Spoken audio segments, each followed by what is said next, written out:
Have you ever sent a text, seen that it was read, but then watch minutes tick by without a reply? Within seconds, your heart starts racing, your stomach drops, and you begin a mental inventory of everything you might have done wrong, or even consider deleting the entire message to take back vulnerability. That feeling, that cold rising panic, is attachment anxiety. But here's the part we rarely talk about. In your desperate attempt to soothe that panic, you commit the ultimate betrayal. You abandon yourself to keep the connection alive. Today, we are going to talk about how you can calm that storm in your nervous system without losing your dignity, your truth, or your self respect.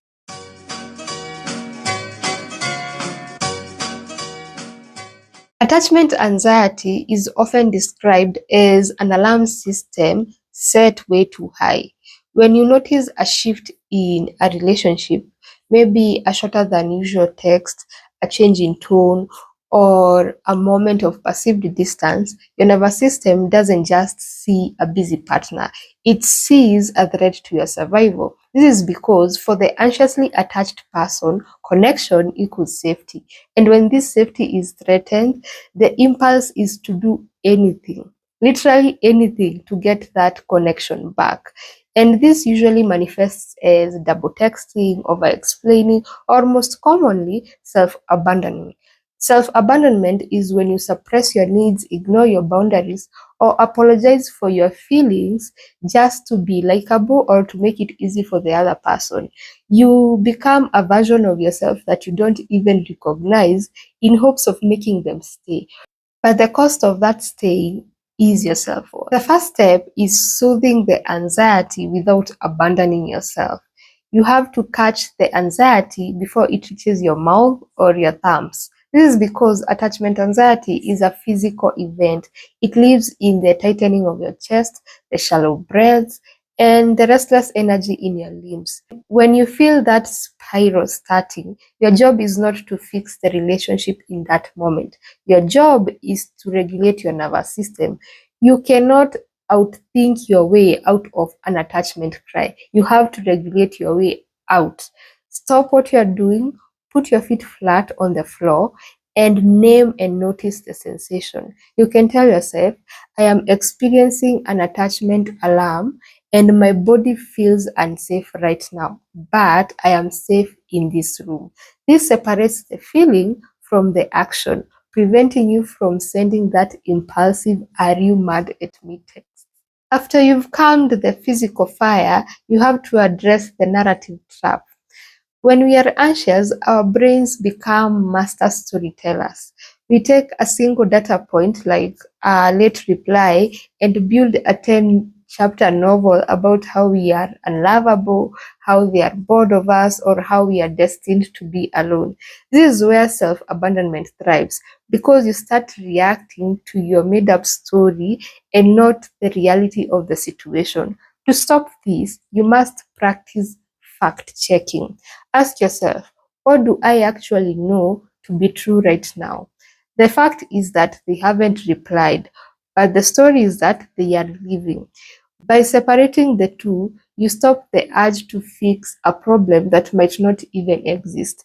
You give yourself permission to exist in the discomfort of the unknown without needing to fill the silence with your self-criticism. A major key to not self-abandon is learning the difference between co-regulation and self-soothing. We often rely entirely on the other person to fix our feelings.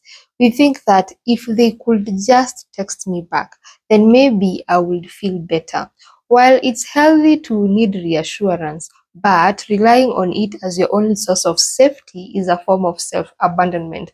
This is because you are handing the keys to your emotional well-being to someone else. And to reclaim those keys, you need a self-soothing menu. And this isn't just about bubble baths.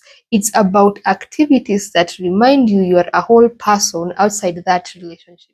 It could look like taking a walk, calling a friend to talk about something completely different, or even putting your phone in a different room and folding laundry. By doing this, you're proving to your brain that even if this person is distant, your world does not stop spinning. You're showing up for yourself so that you don't have to beg them to show up for you. Finally, we have to talk about the dignity of the need. Self-abandonment happens because we are ashamed of our anxiety. We often tell ourselves we are too much, we are too needy, we are crazy. We hide our needs behind the mask of being chill. But there's nothing chill about a nervous system in pain. You can't heal what you're pretending isn't there.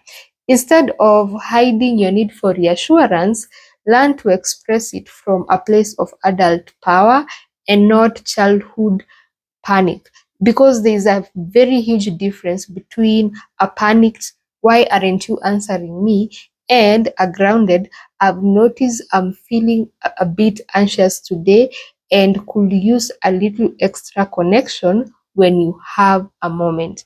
One is an impulsive reaction, the other is a vulnerable self-honoring request. When you speak your truth without the mask, you are advocating for yourself. And the right partner will see this vulnerability as an invitation and not a burden. I want to finish up by saying healing attachment anxiety is not about becoming cured so that you never feel anxious again.